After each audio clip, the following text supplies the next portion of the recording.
का रिश्ता लेकर पहुंचे। उस आदमी का नाम था ओम प्रकाश। देखिए किशोरी लाल जी, मेरी एक ही बेटी है और मेरी सारी संपत्ति जायदाद सब कुछ मेरी बेटी नैना का ही है। पापा, नाम से लगता है बहुत खूबसूरत होगी। कितना अच्छा नाम है ना, नैना। ओ, वैसे बात तो सही है आपकी। अब इतना पैसा है, जमीन जायदाद है, इकलौती बेटी, आप भी क्या करेंगे? सब कुछ उसे ही देंगे ना। बिल्कुल ठीक पहचाना आपने। बस बेटी की शादी और सारी जायदाद उसके नाम। पापा, बिना देखे हाँ कर दीजिए ना। इतना अच्छा रिश्ता फिर कहाँ मिलेगा? माला माल हो जाएंगे हम। मैं अपनी बेटी को बुलाता हूँ। अरे नहीं नहीं नहीं नहीं, आपकी बेटी का नाम नैना है, सुनकर ही लगता है बहुत सुंदर होगी। रहने दीजिए अंकल, मैं तो आपकी बेटी के नाम से ही इतना खुश हो गया हूँ कि उसे बिना देखे शादी करने को तैयार हूँ। अब तो मैं उसका चेहरा सीधे शादी के बाद ही देखूंगा। और इस तरह राघव नैना का चेहरा नहीं देखता और उससे शादी कर लेता है।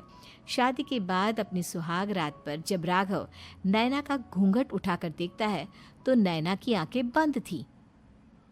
कितने खूबसूरत हो तुम नैना, जरा अपनी आंखें खोलकर मेरी तरफ देखो तो सही। नहीं, मुझे शर्म आती है। अरे, मैंने तुम्हें शादी से पहले भी नहीं देखा, और अब अगर तुम आंखें खोलकर मुझे देखोगी भी नहीं तो मुझे अच्छा कैसे लगेगा? इससे पहले कि नैना अपनी आंखें खोलकर राघव की तरफ देखती, अचानक से लाइट चली गई और राघव नैना को पूरी तरह से देख भी नहीं पाया।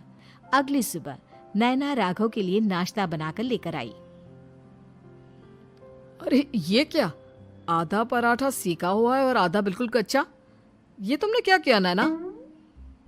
बहू, तुमने क्या आधा पराठा तवे से नीचे लटका कर रखा था, जो आधा सेका है और आधा कच्चा? मुझे जितना दिखेगा उतना ही तो सीखूंगी ना पापा जी। जहाँ जहाँ मुझे नजर आ रहा था वहाँ मैंने सीख लिया, जहाँ जहाँ नहीं दिखा वहाँ कच्चा रह गया होगा।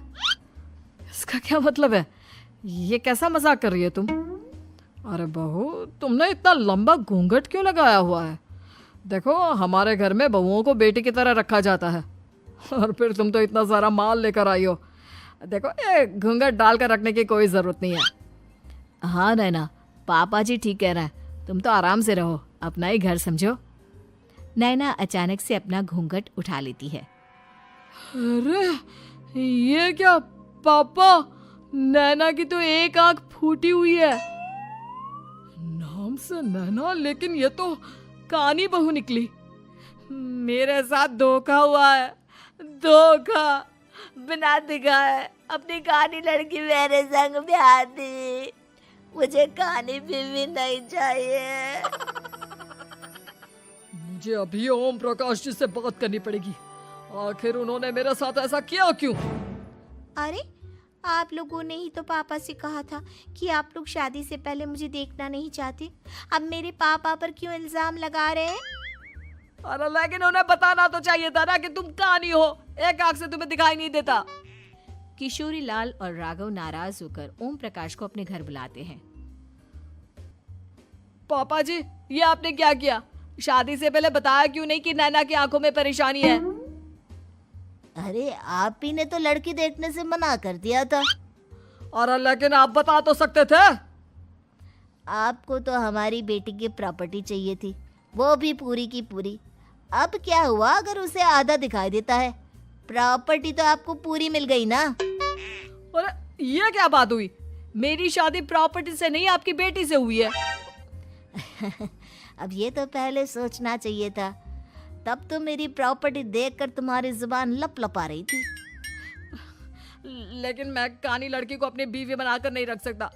पापा, कुछ करिए ना आप।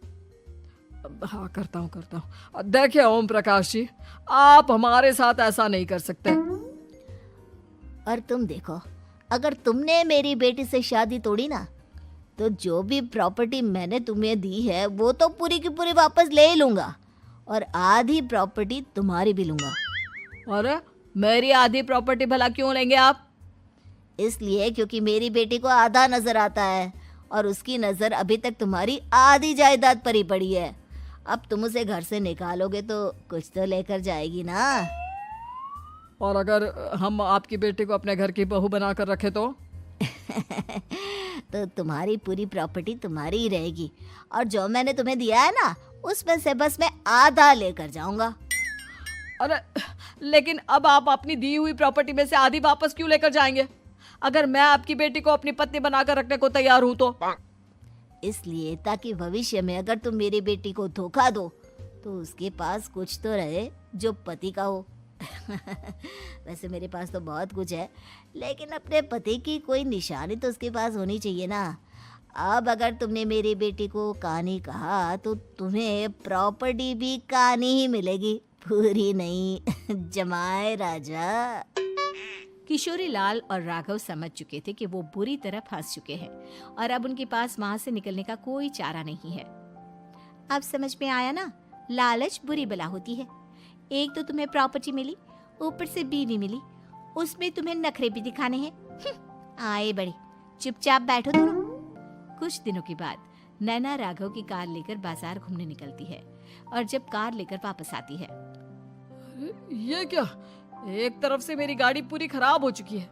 लगता है तुमने मेरी गाड़ी को किसी दूसरी गाड़ी के साथ एक्सीडेंट किया है। अरे अरे, कितना बड़ा नुकसान कर दिया तुमने बहू। वो क्या है ना पापा जी, मुझे एक आंख से दिखाई नहीं दे रहा था, सामने से गाड़ी आ रही थी। मुझे तो सिर्फ आधा ही दिखाई दिया और वो गाड़ी मेरी कार से रगड़ते हुए निकल गई। अब मैं क्या करूं बताओ? आप इसे ठीक कराने के पैसे कौन देगा? तुम्हारे पापा? तुमने मुझसे इस तरह से बात की? अभी रुको। नैना राघव की शिकायत ओम प्रकाश को कर देती है। देखो राघव, अब जो मेरी आधी प्रॉपर्टी तुम्हारे पास थी ना उसमें से आधी और मैं लेकर जाऊंगा, क्योंकि तुमने मेरी बेटी को डांटा। अरे नहीं नहीं पापा जी, गलती हो गई, माफ कर दो। गलती की तो कोई गुंजाइश ही नहीं। अगली बार मेरी बेटी को डांटा तो बची हुई आधी में से आधी और ले जाऊंगा। लालच के चक्कर में हम दोनों ने बहुत बड़ी गलती कर दी बेटा। एक तो तुम्हें कानी बहू मिली और ऊपर से जो माल मिला वो भी काना। इस तरह राघव की हर एक गलती पर ओम प्रकाश उसकी प्रॉपर्टी का आधा आधा हिस्सा लेकर अपना सारा माल वापस ले गया और राघव को कानी बीवी